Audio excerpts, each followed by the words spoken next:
자, 오늘은 이 시간 제목은 유럽의 쇠퇴, 이거를 좀 얘기하겠습니다. 유럽이 쇠퇴하는 거하고 우리 믿는 사람하고 뭔 상관이냐, 혹 이렇게 이제 좀 궁금해할 분이 있는데 그렇지 않습니다. 유럽은 모든 면에서 쇠퇴하고 있어요. 정치적으로, 특히 경제적으로 전 세계에서 차지하는 그 비율이 굉장히 지금 처지고 있어요. 그러니까 다른 것보다 경제적으로 유럽, EU가 전 세계에서 차지하는 비중이 떨어진다는 것은 쇠퇴한다는 증거라고, 쇠퇴한다는 증거. 예. 그러면은 경제적으로 그렇게 이제 영향이 줄게 되면 정치적으로, 문화적으로, 사회적으로 점점 더 이게 떨어지게 돼 있어요. 원인이 뭐냐? 원인이 여러 가지 있어요. 우선 유럽 사람들은 좀 좀 전통을 굉장히 중시해요. 예, 그래서 유럽 사람들은 의외로 굉장히 어떤 빠른 변화, 특히 이제 디지털 문화로 굉장히 저항을 많이 해요. 그래서 우리는 도어록이 쉽게 있지만 아직도 유럽 사람들 중에 많은 사람들은 열쇠 갖고 문 열고 닫고 막 그래요. 예. 또 자동차도 우리는 자동 자동 기어인데 유럽 사람들은 수동을 아직도 쓰는 사람이 꽤 있어요. 그러니까 일단 유럽이란 나라가 그 지역에 있는 유럽 대륙의 사람들은 이 사고방식이 굉장히 좀 첨단 기술 이런 부분에 좀 더뎌요. 그래서 전통을 고수하고 몇백 년 된 집, 몇백 년 된 건물, 몇백 년 된 이런 거리, 몇백 년이 로마, 이탈리아 같은 경우 로마 시대 때 닦아놓은 거리 1000년도 넘게 지금도 사용하는 1000년이 더 넘는 그 거리를 지금도 쓰고 있고, 그 다음에 어떤 다리 이런 거. 그래서 유럽이 경제적으로 자꾸 이 비중이 줄어든 이유가 그런 첨단 영역, 그래서 미국의 구글이나 인터넷 이런 그 영역의 지배를 엄청 받아요. 그러다 보니까 전반적으로 유럽이 활력이 떨어져요. 활력이 떨어지고 자꾸 뒤로 처지고 자꾸 유럽 사람들이 그러다 보니까 소득이나 발전이 자꾸 늦어지니까 유럽이 자꾸 쇠퇴하는 거예요. 그러니까 문화적으로도 유럽은 자기들만의 오랜 동안 문화를 갖고 있었기 때문에 어떤 문화적 우월성이 강해요. 문화적 우월성. 유럽이란 나라가 한때 19세기에서 20세기 거의 중반까지 2차 대전 거의 끝날 무렵에서 이제 제국주의를 다 정리하잖아요. 제국주의. 그래서 영국은 해가 지지 않는 나라, 프랑스도 그렇고 독일도 그렇고 한때 19세기의 어떤 제국주의 어떤 통치하던 그런 자부심, 자존심, 문화적 우월성 이런 것들이 굉장히 강하다 보니까 지금 이 세상이 빨리빨리 변하는 것에 대한 이 적응을 그들은 쉽게 이렇게 받아들이지를 않아요. 못한다고. 그래서 상당히 유럽 사람들이 굉장히 좀 그런 면에서 좀 보수적이고 좀 뭔가 이렇게 우리 아시아나 미국 사람들처럼 빨리빨리 이렇게 치고 나가는 게 상당히 부족합니다. 그러다 보니까 이제 유럽이 자꾸 쇠퇴해요. 그리고 이제 가장 또 근본적인 문제는 유럽으로 난민이 너무 많이 가는 거예요, 난민이.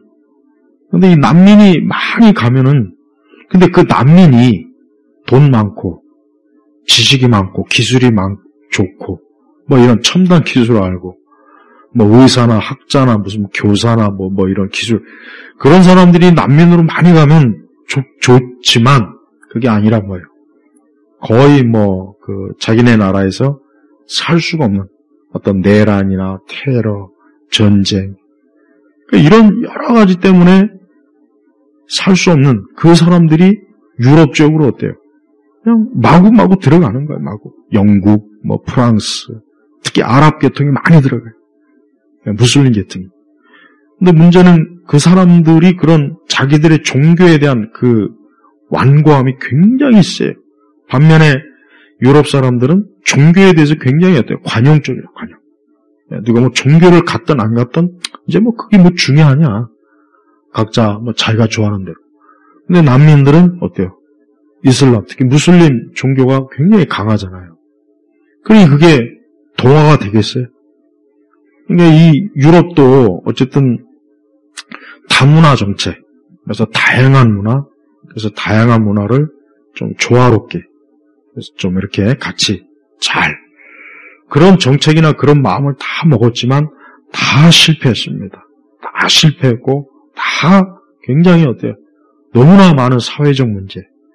예. 거기서 이제 흔히 얘기하는 인종 갈등이 또 거기서도 나오는 거예요.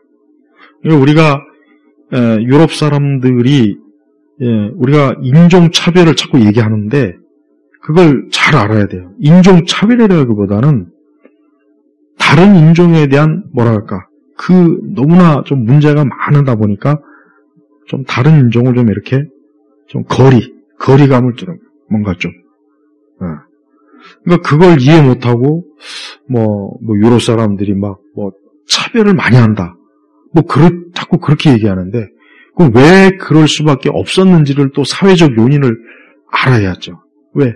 무수한 난민들이 들어가서 정말 참 동화되지 못하고 자기네 어떤 종교, 관습, 습관 이런 것들을 막 어떤 고수하니까 이게 되겠어요.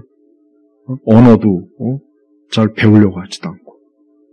그러다 보니까 유럽이 그 어떤 난민 문제에 대한 그 갈등이 굉장히 심각해요. 그래서 프랑스도 심각하고 영국도 심각하고 독일은 말할 것도 없어요. 그러니까 유럽의 정치가들이 굉장히 잘못한 거예요. 뭐냐?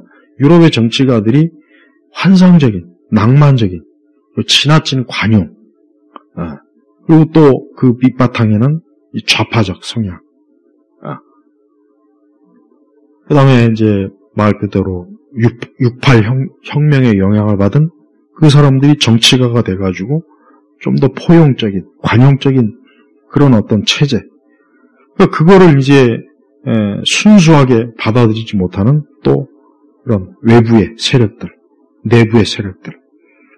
그런 것들이 종합적으로 작용해가지고 어때요?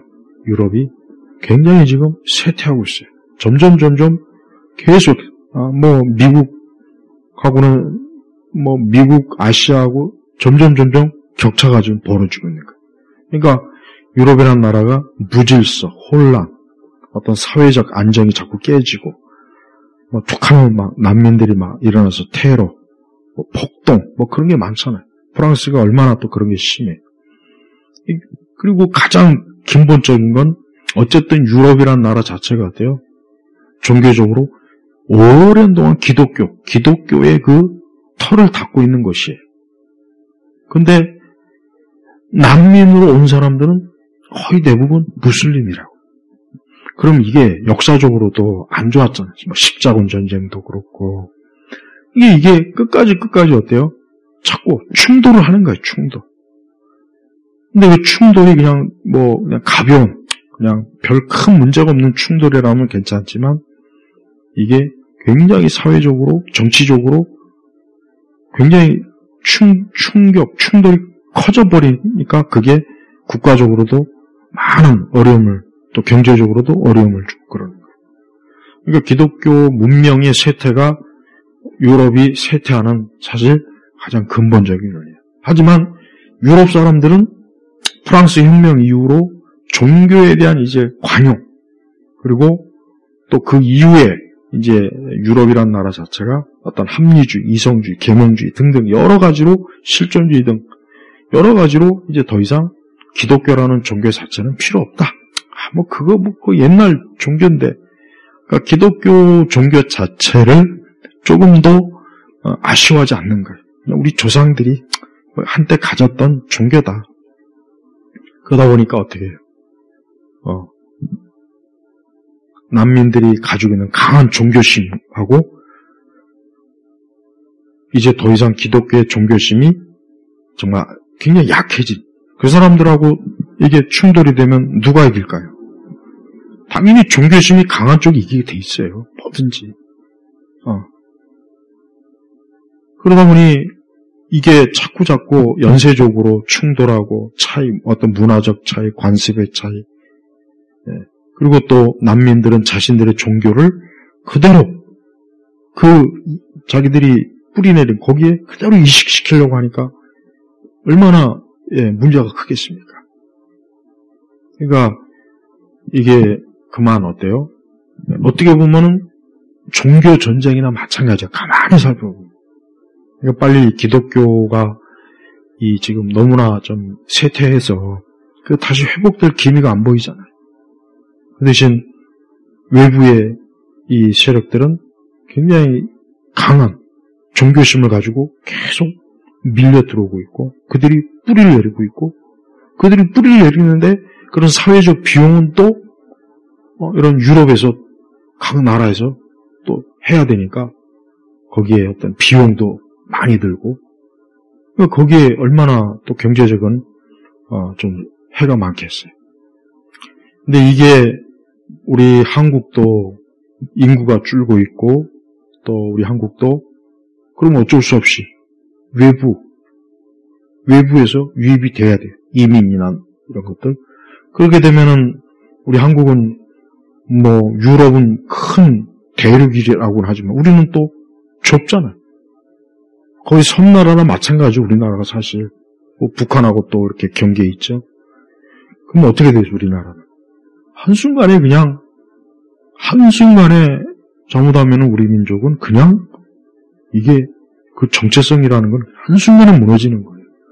유럽도 지금 얼마나 그게 골머리를 앓고 있어요. 그러니까 해마다 그 난민 처리 문제 때문에 EU가 걔네들 연합 회의에서 유럽 의회에서 그 문제 가지고 아주 날밤을 샌다. 어떤 정책을 막. 근데도 여전히 어때요? 그런 난민들을 통제하지 못하고 그냥 받아들여야 되는 그런 어떤 또 인권 그런 게 여전히 강하고 이게 지금 사실 굉장히 어려운 상황. 그리고 가장 문제는 역시 기독교가 다시 회복이 되면 그런 문제도 해결될 수 있는 길이 있는데 그게 지금 안 되고 있잖아요. 우리나라도 지금 점차적으로 점점 더 다문화주의, 외국인 비율이 굉장히 많아져요. 근데 우리나라에 들어온 외국인도 사실 영미권에서 보다는 그렇죠. 중국도 그렇고 동남아 저런 제3세계에서 또 많이 오잖아요. 여러 어떤 우리나라도 이런 이런 문제 때문에 굉장히 시끄러워지고 어려워지는 이런 사회적, 정치적, 경제적 문제가 많이 발생할 거라고요. 그러니까 요거를 우리는 아직도 크게 인식을 못하고 있어요. 아직도 크게. 하지만 벌써 이미 피부에 와 닿는 일들이 자꾸 나타나고 있다고요. 그래서 우리 기독교인들은 이러한 현상에 대해서 우리가 잘 정말 하나님 앞에 또 기도도 해야 되겠지만 또 이러한 부분들을 우리 성경에서 하나님 말씀에서는 어떻게 또 지혜롭게 이것을 말하나 우리가 이걸 잘 좀 또 살펴봐야 되는 거예요. 그리고 이게 결코 우리 교회나 우리하고 상관없는 문제가 아니에요. 예를 들면 이슬람도 대구에 지금 이슬람 세워지는 것 때문에 얼마나 막 많이 시끄러웠죠. 근데 그게 앞으로 우리가 계속 인구의 숫자가 유지될 때는 가능하지만 인구가 떨어지기 시작하면은 그건 못 막아요. 안 되는 거 힘이 안 돼. 그러니까 종교의 문제가 절대 가벼운 문제가 아니에요. 종교 별거 있냐? 그냥 각자 자기가 알아서. 근데 그게 굉장히 나중에 많은 영향을 미친다. 유럽이 지금 결국은 기독교하고 무슬림하고 충돌이에요. 가만히 보면은. 그걸 알아야 된다. 근데 이게 지금 계속 쇠퇴하면서 좀 어려움을 지금 가중하고 있어요. 우리 그리스도인들이 우리의 믿음이나 우리의 교회가 언제까지 평온할 수 없을지도 모르는 거, 또 이런 부분이 제대로 잘 이게 참 좋은 해결책으로 안 갈 수 있다는 것을 염두에 둬야 돼요. 여러분, 이 세상은 점점 세상이 뭔가 모르게 자꾸 어때요? 섞여져요. 인종 간에 자꾸 섞여지고 자꾸 그래요. 근데 이게 좋은 현상은 아니에요. 인종 간 나눠지는 게 좋은 거예요. 섞여지는 건 사실 좋은 건 아닙니다. 그래서 미국 같은 경우도 이민 정책을 할 때 시간을 두고 한단 말이에요. 그래서 섞여져서 동화되고 또 그 다음 또 받아들이고 그런 차이를 둬요. 시간.